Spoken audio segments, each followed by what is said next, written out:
So, yun yung part 2 ni Mike. Eh, andito na kami, siya guys, kay nag-open. Hazel. Ooh! Ganda naman ang cellphone na yan. Cellphone ni Mike to eh, pre, oh. Ganda ko dyan, pre. Tangina ko din, pre.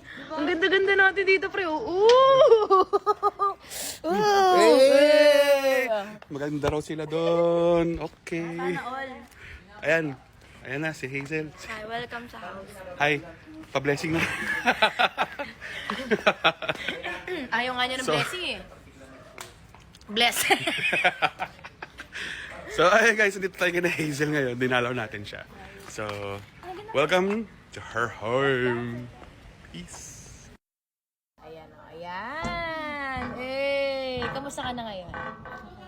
Kasi ito guys, malungkot nga siya. Kasi nga, then, kakaanak niya.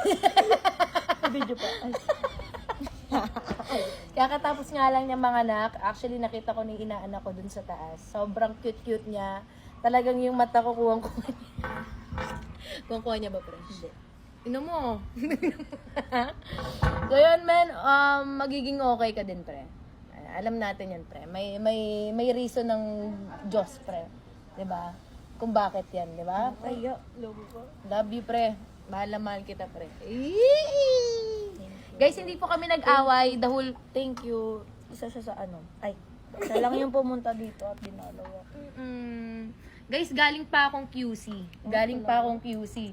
Tay, inano lang kita sa Paranaque. Ba't ngayon ka lang? Oh!